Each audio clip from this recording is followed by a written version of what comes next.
So estimating 2023 going up to 2027, it's just going to be equal to, we're going to use the E-date formula in Excel. So we take the E-date, where we just take this date and then we add 12 months to it. So it automatically gave us December 31st of the following year. We can copy this and paste as formulas for the rest of our forecast. We have that in place there. So for 2023, we're gonna reference to our EBITDA for 2023. So in this case, we have it here. So we won't go all the way to the income statement. We already have it here set up for us in our financial metrics section. We can just grab it from there. That's the EBITDA for that year.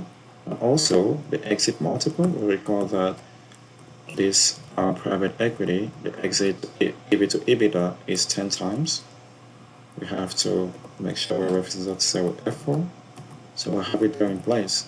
So to calculate the enterprise value, the exit enterprise value is going to be equal to, we take whatever the EBITDA or the cash flow that was generated in that period, and then we multiply it by our exit EV to EBITDA multiple. This is standard practice in the industry.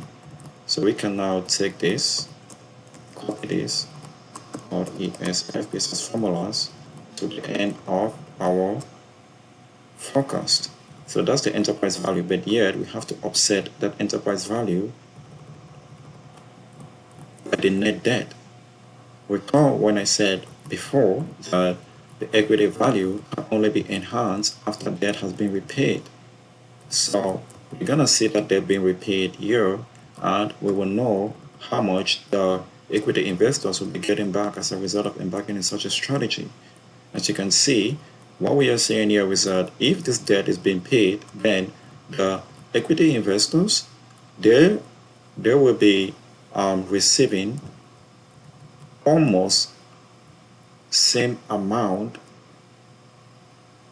or just a little bit, or a little deduction from the enterprise value. Since you can see, they make so much as a result of embarking on such a strategy because debt has been repaid.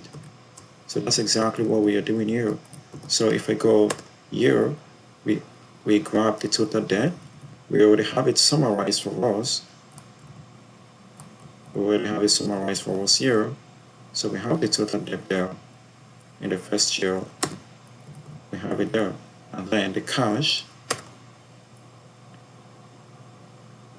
we go all the way to our cash flow statement.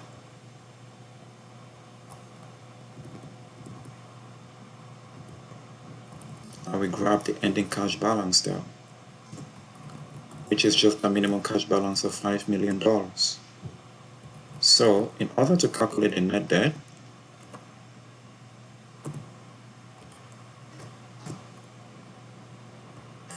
it's gonna be the total debt, and then we deduct from it the cash. We can take this and fill it right with Control R.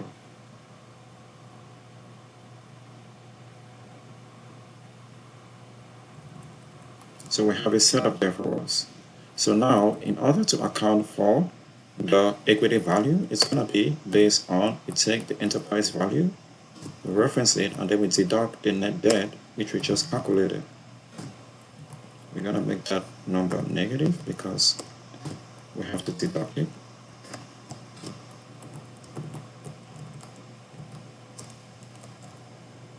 So this is exactly what we are doing in this model.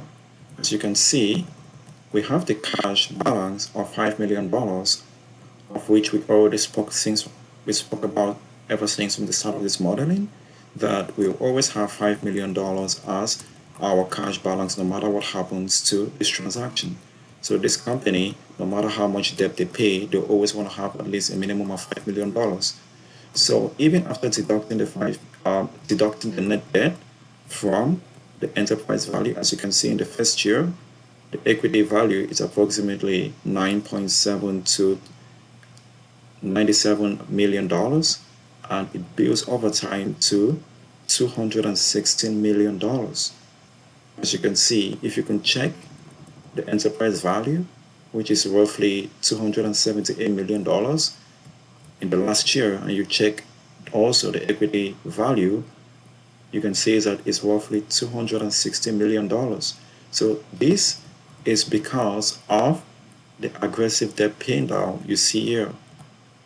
So this debt has been paid to now enhance the equity value to almost equal the enterprise value of the business.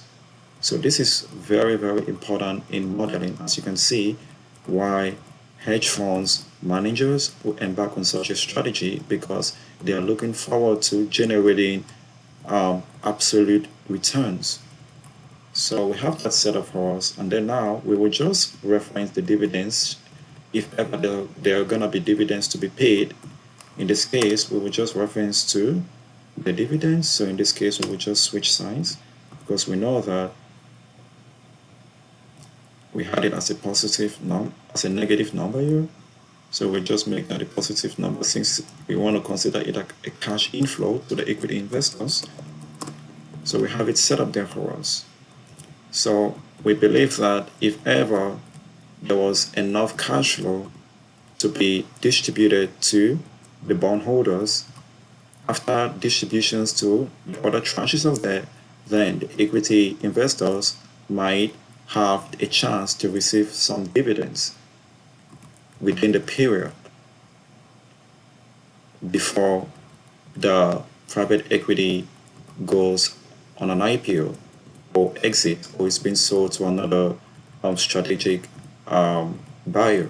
So in this case, what we are seeing here is that this is a kind of a chance that they might receive dividends, but of course we know that in most cases they don't